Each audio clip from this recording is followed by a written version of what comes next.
Welcome to Mocktails and Masterpieces with the Indianapolis Chamber Orchestra. Today's episode is sponsored by Anthony Team Realty.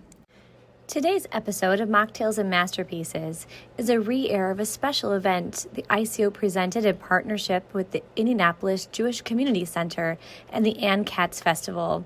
It features Victoria Bond, a composer, and Joshua Thompson, the ICO's Creative Partner-in-Residence. Enjoy. First of all, good evening, everyone. How are we doing this evening? The room is full-ish, and you all seem excited. I always enjoy having an opportunity to do this. So first of all, I would like to say a special thank you to Executive Director of the Indianapolis Chamber Orchestra, Ms. Dana Stone.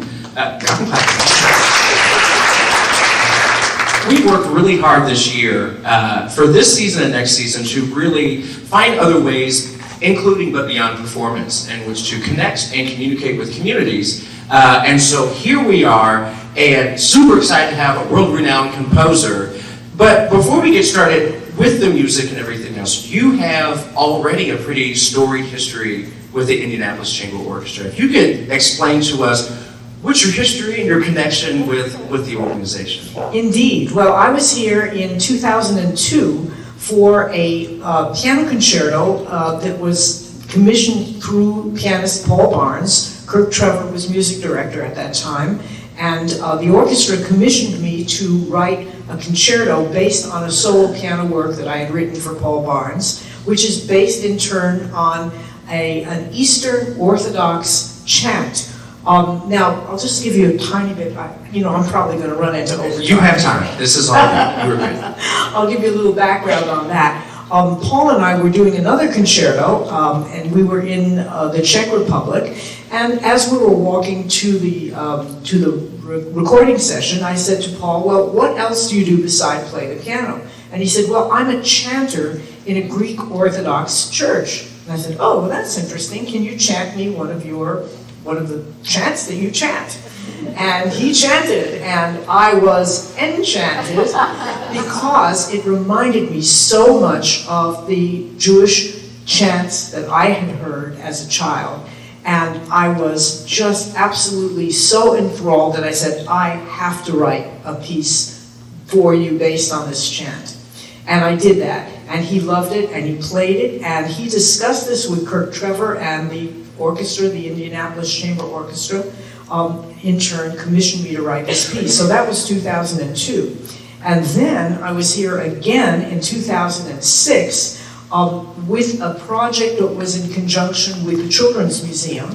And that was a project involving storytellers and three groups from within the chamber orchestra, one for winds, one for strings, and one for brass. And these were three stories. One of them was Hispanic, one was one of the Brer Rabbit stories, and one of them was a Chinese story called The Long-Haired Girl. And we performed these a number of times in the Children's Museum, and I just had a wonderful time. I love the orchestra. And so when this new project came along, well, you probably want to segue into that. You're doing fine. You may complete your... Well, I was here, 2 years ago, I believe it was, for a concert with the Cassatt String Quartet. I had written a quartet for them, and they performed it here at Butler University. And I have always loved the Children's Museum here. It's just an extraordinary place. And a friend of mine said, "Well, you need to visit this sapling tree that was taken from Anne Frank's, the tree that grew out in front of Anne Frank's room where she was in hiding during World War II. And the exhibit at the Children's Museum is absolutely astounding. And I saw that, I saw the tree, and I said, I have to write a piece about this. This is so amazing. So that started the conversation, and it continued with Dana and with Matthew. And the result is pieces of what you're going to hear tonight, and hopefully you'll be there on the 20th of January for the full-blown tree. I wanted to ask you, Dana, kind of piggybacking on that. So there's this idea, she comes to the Children's Museum to see the tree. What was it about Victoria, the subject matter, where you all had this idea, like, let's commission something, we have something here, it's a story to tell. If you can briefly give us the process from an inception of an idea to here we are now during some of the previews ahead of this concert in January? Sure. Well, I think first, just touching on one of ICO's core mission components, which is to be a catalyst for new music for chamber orchestra. So that's piece number one, being part of the commissioning project process and making sure that we're contributing to the repertoire of music for an orchestra of our size. For those that don't know what a chamber orchestra is, a chamber orchestra is an orchestra of less than 40 musicians. So our core group is 32, but many times we have a few extra musicians depending on the music that we're performing that evening. But we're not playing symphonic music. We're not playing the big music that you might be accustomed to. This is the original orchestra size of Mozart and Beethoven. So there was a period of time, for about 100 years really, there wasn't a lot of music being written for this size orchestra. And even the music you hear on movies and films are not really chamber orchestra sounds. So we want to be a catalyst for this creation of music and keeping our art form front and center here in Indy. So when we had breakfast with Victoria and she kind of shared the story, I mean, immediately I had goosebumps. I was not aware of the tree. Of course, I visited the exhibit in the Children's Museum, the permanent exhibit, but I was not aware of the tree's significance, the connection, the real life living connection to this amazing young woman. And knowing that all the pieces that go into that, I felt like this is a great piece for the orchestra. Matthew, our music director, was very excited also about finding a way to have this story really come front and center for our community. This is partially our story too. It is. So I like that. We're going to dive a little bit more into the actual piece here in a little bit, but you compose and do so much. We heard earlier, it's operas, it's full orchestral works, it's a lot of stuff. Chamber pieces, solo music as well. I really love that the timing for this and this discussion is happening here, right? The world feels very chaotic, and what I like about this, and you were pretty insistent, thankfully so when we spoke a couple weeks ago, that today you really wanted us to center on the music and really center on the connections that we find with that. So my question to you is, you do so much, whether you're talking about this particular piece or other ones, how do you connect any given subject matter with your inspiration musically? I'm always fascinated by how people's brains work, because mine does not work this way.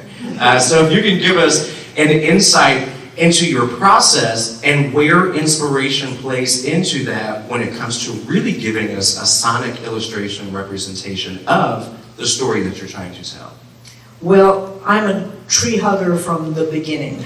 I mean, from the time I was a child, I always loved trees. And Anne Frank's story has so many aspects to it, and most people have focused on the tragedy of Anne Frank. And I wanted to focus on the most positive aspect of the time where she was in hiding. And that was the tree. The chestnut tree that grew outside of her window was such a source for her of inspiration. It represented nature, it represented freedom.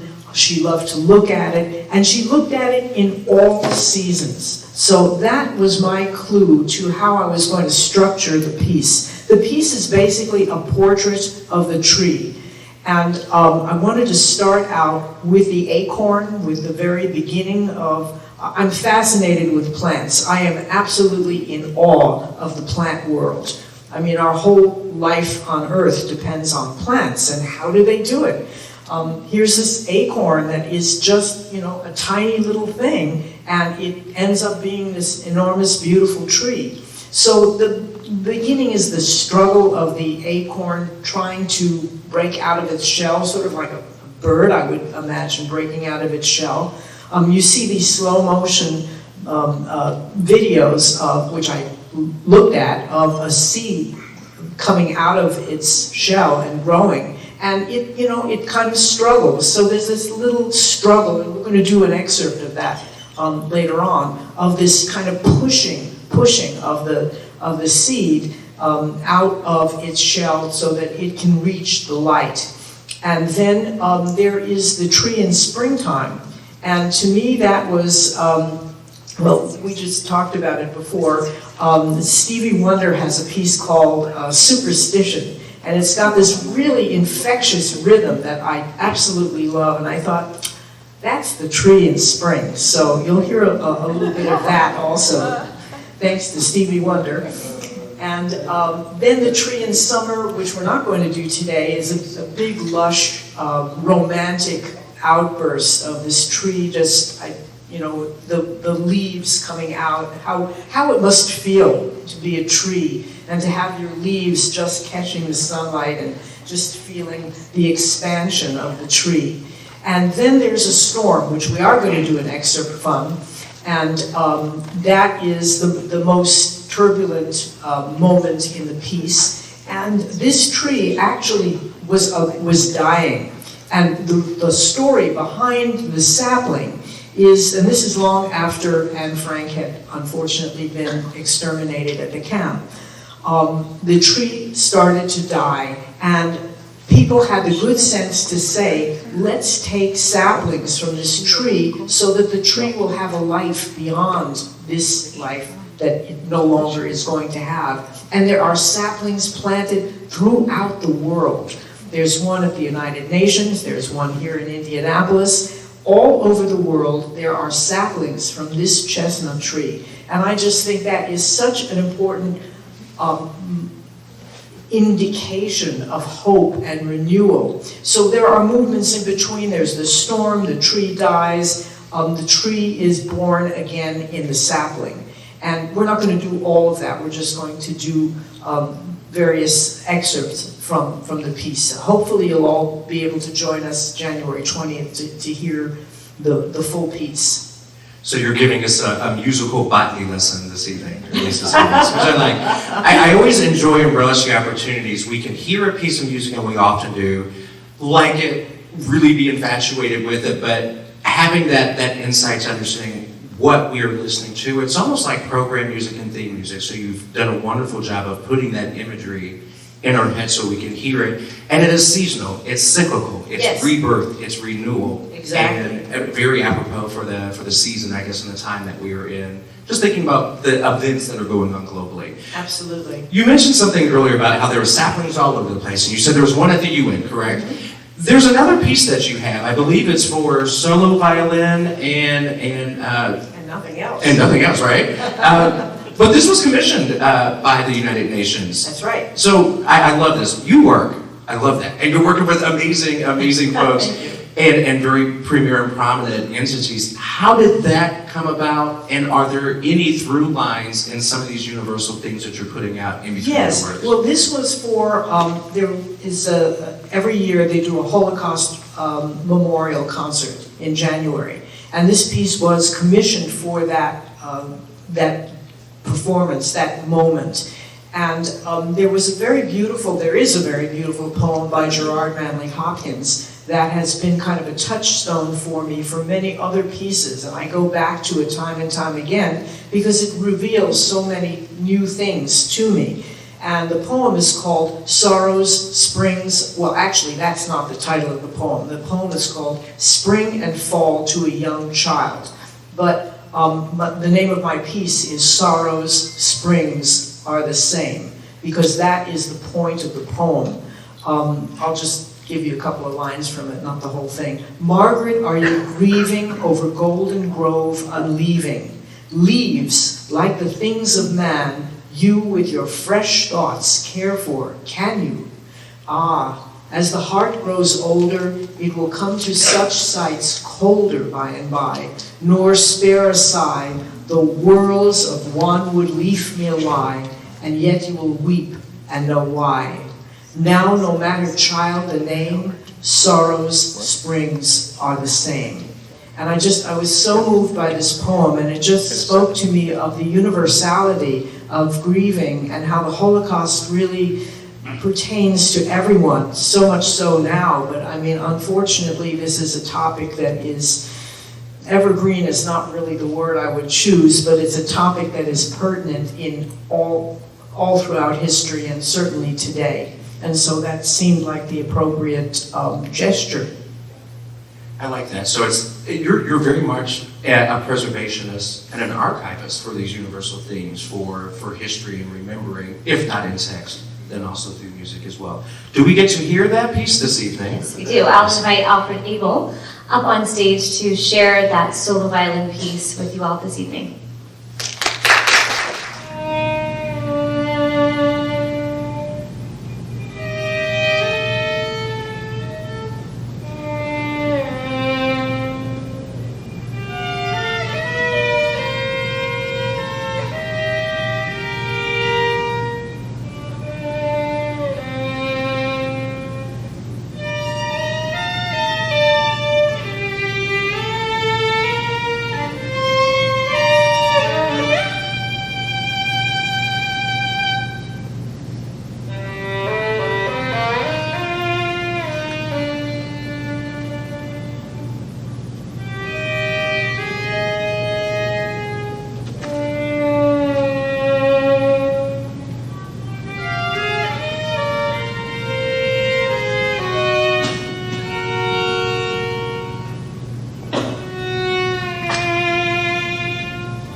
maybe in a little bit more depth, what we were hearing. Are there particular compositional stylings and techniques that you're using, and cultural hallmarks that you're bringing out? Because we discussed the universal theme of grief, but is there anything compositionally or culturally that you think is unique to you, unique to the culture itself, that you've infused into that piece of music as we're hearing? Well, they're minimalists and maximalists, and I'm a developmentalist, if I'm going to put myself in a category which is not exactly unique. It's built upon composers who developed ideas. And I like to think that a motive learns from itself, that it grows in the same way as a plant grows, that it develops, and that the first note or a couple of notes of a piece really determines everything that is going to happen in the piece later on. So as far as my technique, my compositional skills, I would say are built on the idea of development. I like that. Because you do have that running motif at the very beginning, almost that wailing type of part as well. I like that. We're going to move to the piece of the hour, I suppose, Anne Frank's Tree. You spoke earlier about being here and seeing it, and so I'm just curious, and actually, Dana, you kind of have your own little story with the Anne Frank Tree as well, here at the Children's Museum. I think you went, earlier this spring to witness it yourself, yes? You and I went together. We did, yeah. We went together, actually. And we were there, I looked back at our pictures, it was August, and the tree is actually sprouting its own chestnuts now, which is kind of a sign of that perpetual life that you mentioned, Victoria. And it's a perfect time. I think Rabbi Sandy is here. Oh, there she is. Would you be willing to come up now and talk about your book and the tree's connection from your perspective? Obviously, many people have been moved by this incredible piece of nature, our connection to it, and would love to hear from her about her book specifically. Well, thank you, and it's so wonderful to hear the music and to be here with all of you. I remember when we had many meetings about its creation, and it's so nice to see it having come to fruition. Well, you've heard really a lot about the tree, so I'll just say how I connected with it and what motivated me to write a children's book called Anne Frank and the Remembering Tree. So I was invited to have dinner with the person from the Anne Frank House who had come to Indianapolis to meet with the Children's Museum and to plant the tree. And I sat at dinner and I was mesmerized, as you were, with this story. And I'm sitting there and I said, has anybody ever written a children's story about this? And they hadn't at the time. They have since. And I said, I've got to write this story. Will you share information with me? Can we talk about this? So I began to write a story and I couldn't figure out how to write it. And I finally came up with the idea of writing the story of Anne Frank from the perspective of the tree. So the tree is looking into the window of the attic on the secret annex and telling Anne's story by looking inside and also looking outside at what is going on. So it tells you some of the climate of Amsterdam at the time, and it tells you what she's thinking. At the end of the book, I'll just a second.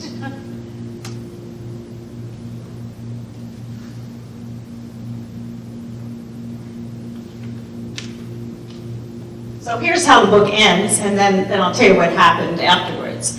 I was just one tree, but now I am many. So there were many, many saplings planted, not just in the United States, but around the world. People planted my saplings in places around the world as reminders of what happened to Anne and Margot and what hatred can do.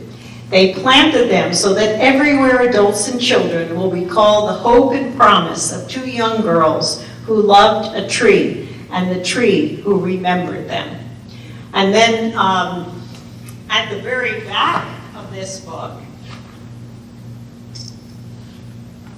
well, first of all, there's a picture of the Children's Museum with the dinosaur and the tree as it began to grow. I saw it when it was a tiny sapling, and then I saw it a few years ago, and now I know it's even bigger than that. And then there is a list of all the places in the United States where it has been planted. So I kind of hope that maybe parents and children would go visit these places, and when they did, they would come visit the tree. So many of the places have to do with issues of the Holocaust, with racism, and with democracy and freedom. So the tree carries that message on in many, many ways. So in writing this book, always when you write a book, you find something you didn't know. And I first handed this manuscript to the person who was head of the Anne Frank House in New York. There was a center here. And she said, well, you tell about Anne's diary. What about Margot's? I said, Margot had a diary? And she said, yes, but they never found it. And that was very painful for me to hear. Because at least Anne's life continues in the story we tell about her. But Margot died, and her story died with her. And that's the greatest grief. So I decided to include that in this book. That when Anne's father came back to the secret annex, and they handed him Anne's diary, he said, where's Margot's? And they said, we can't find it. So there's at least a little bit of that memory. And the other one more interesting thing, and then you may go on.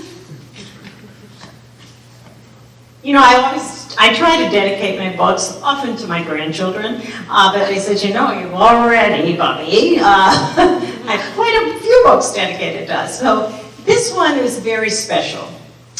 It is to my friends, Mike Bornstein, who was liberated from Auschwitz at 5 years old, and his wife, Judy. Together, they planted new saplings that blossomed into a family of 4 children and 11 grandchildren. So to me, that's what this story was all about. A little sapling, a 5-year-old little boy, was liberated from Auschwitz, and he managed not only to survive, but to be a scientist, to marry, and to have many, many saplings that continue to grow.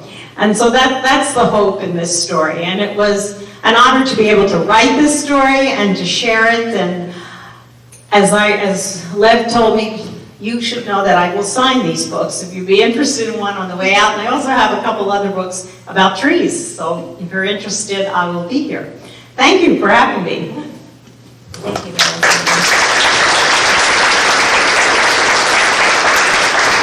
I like how this discussion and your focus really juxtaposes almost 2 competing things simultaneously, right? This notion of universal theme of grief, but then you pair that with rebirth and renewal. And I just think that's very powerful. I'm wondering, hearing about the book and the story and your own research on the tree and Anne Frank herself, what is it like for you to experience hearing your completed work now that you've kind of had this entire trajectory and evolution from concept, or I should say from development and further development?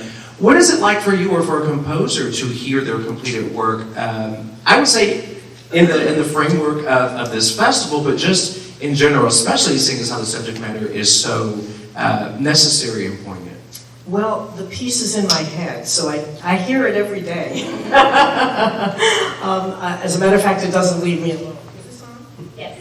Okay, it doesn't leave me alone. There's no off switch in the brain, so I have to listen to, I have something called Calm, which is an app on my phone that has, where somebody reads you stories in a very beautiful voice, because otherwise the notes just crowd in.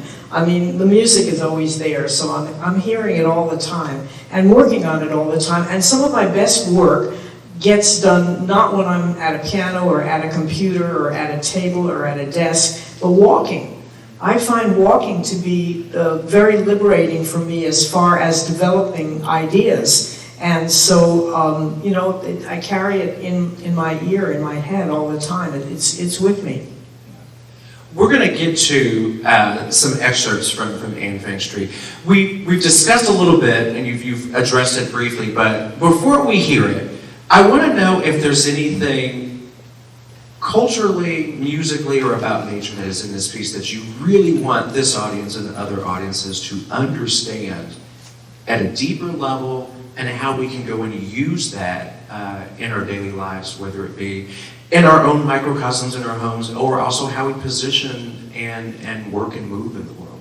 Well, what is so interesting about art and about music is that it gives each person an opportunity to form his and her own ideas of what this music is about. So rather than giving you any kind of program other than just the seasonal development of the tree, I would really like to find out from you, maybe after you hear it, and of course you'll only be hearing little bits and pieces of it tonight, but what this conjures up. Is it imagery? Is it an emotion? I mean, there's so many different ways that people can interpret, and sound music is very abstract. Yes, of course, music can be concrete, as in, you know, cartoons falling down stairs, or, you know, very specific things like that. But if you're talking about motivic development and a piece that is based on basically 1 or 2 themes, it's really open to your own interpretation. So rather than giving you anything specific to listen for, I would just say, listen.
Thank you.